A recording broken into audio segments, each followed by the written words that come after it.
Hey y'all, hey, we are back with another DoorDash Chronicles. Okay, me and my Chanelly. Oh gosh, what is this stain on my Ray-Bans? I don't like that. But anyway, real quick, while we're dashing, right? So, if you don't know, it's a bunch of misfortune and craziness going on in Minnesota right now. The whole city's on lockdown. ICE agents are just running amok, snatching up and killing innocent people and all the things, right? So on TikTok, it was a group of men turn right onto Hill Road, was saying that they're the Black Panther Party. They were dressed in all black with the little beanies on, the rerun beanies, and they were saying they was a part of the Black Panther Party. When I first seen this video originally, I was kind of like, oh, that's cool. The Black Panther Party still exists. They're out amongst the people doing the things, right? It didn't dawn on me in that moment until way later, like, okay, but where was their antennas at, right, for all the other things that happened to black people per se, like a Sandra Bland, a Trayvon Martin. The list goes on and on and on, right? And that wasn't no shade towards the organization. That was just like my wheels turning like, dang, I kind of thought the organization didn't exist no more. And to see that they do, were they doing things behind the scenes and it just wasn't televised or, made a big to-do of until now, because ICE is just like a new version, in my opinion, the KKK, right? So then I seen a post on Instagram today. It was a video of Huey Newton. If you don't know who Huey Newton is, please go to your local library. Huey Newton is one of, if you don't want to call him the founder of the Black Panther Party, which original mission was to provide black people, African Americans in the United States, with proper housing, food, and education, and to fight against systematic oppression for us, the black people of America, right? That was the original mission.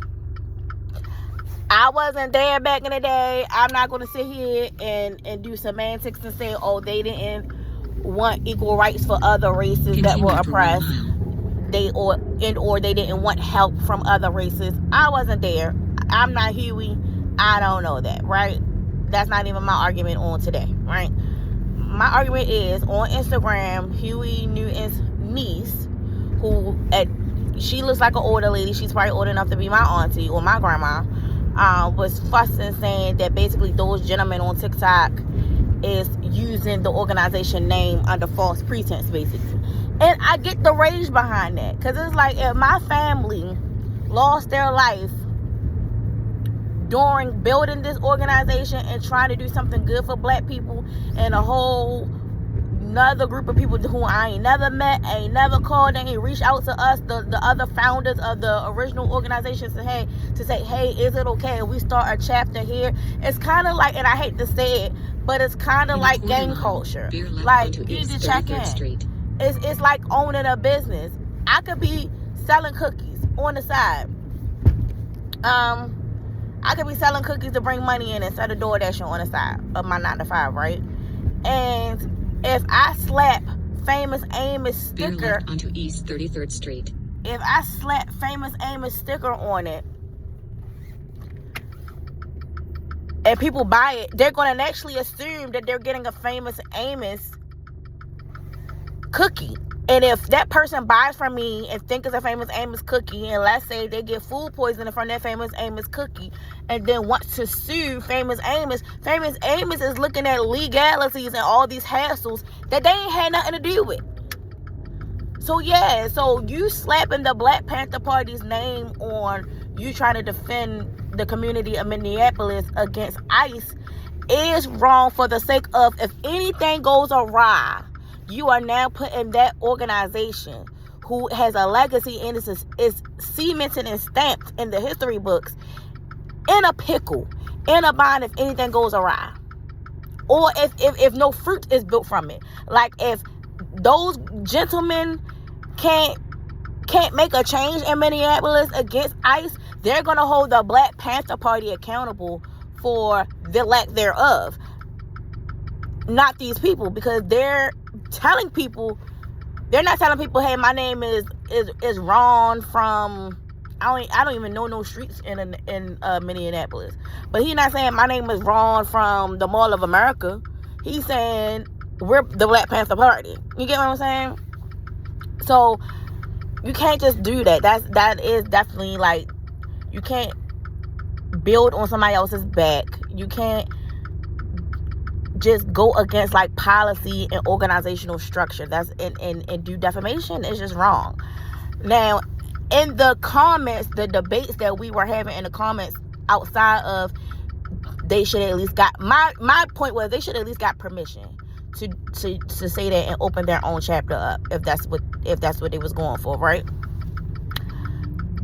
And when I say open their own chapter up, if you know somebody that went to college, or if you went to college and this has been what soror and fraternity week or whatever the case may be, because I'm not into all that, but it's chapters, it's divisions of stuff, then y'all understand the mindset of what I'm saying. They should have checked in to get permission to open up their own chapter of the Black Panther Party for this cause, right?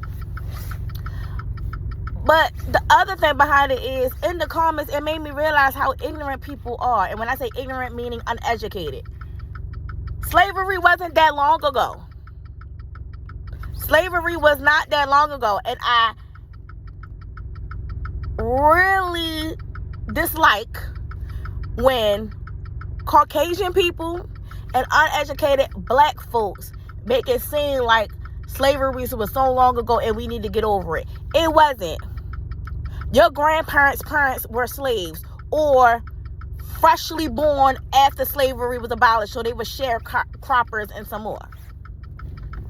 And when slavery was abolished, because think about it, we had to deal with slavery. Then when slavery was abolished, we had to deal with the KKK. And then the KKK quickly turned into the police department. That's factual. That can be backtracked. Read a book. Pick a historical documentary. Pick up a movie. You can even watch Judas and the Black Messiah if you just need entertainment, but it's also factual. Like, certain members of the KKK turned police. So that hatred and misogyny, discrimination, and racism was already deep-rooted and planted in an organization that was meant to help people. I'm not going to ever say all police are bad. I will never say that. Just like I'm not going to say all Caucasians are bad. I'm not going to say all Black people are bad. Come on now. That's being discriminatory and being biased and not seeing the forest from the trees. But we all know how the saying goes. One bad apple can spoil the bunch. So this is the facts that I'm spewing out here. Slavery wasn't that long ago. When slavery was abolished, Black people didn't have to start dealing with the KKK. Then the KKK turned into the police. Hence why the Black Panther Party was originally a thought to begin with. Because Black people the Black Panther Party wanted to police themselves and govern themselves and protect themselves from racist police. Not all police. Because if Jim is the racist police, but Robert is a good police, we ain't going to get mad at Robert. We got to hold Jim accountable. But the problem is, if it's more Jims than it is Roberts, then that becomes the issue, because the Jims is going to overrun Robert. They either going to kill him or force him to quit, or try to corrupt him and turn him bad too.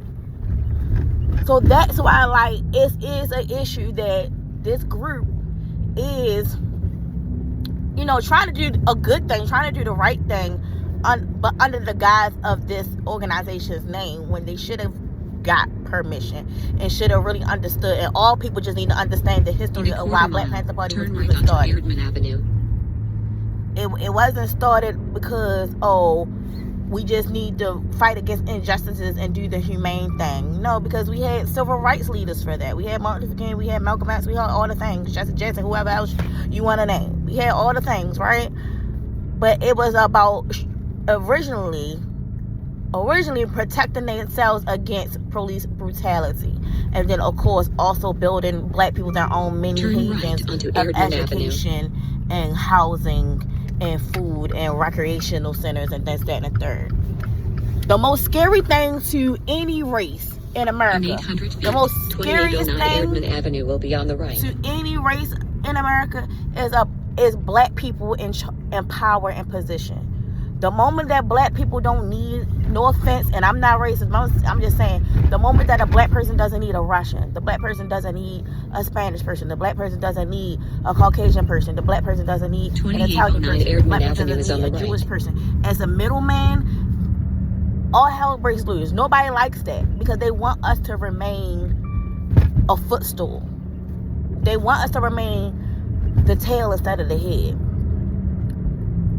Not knowing, if y'all just let us do our own thing and find our own infrastructures and power, we will leave y'all alone. We don't care what y'all do. Just do it over there. Don't bother us.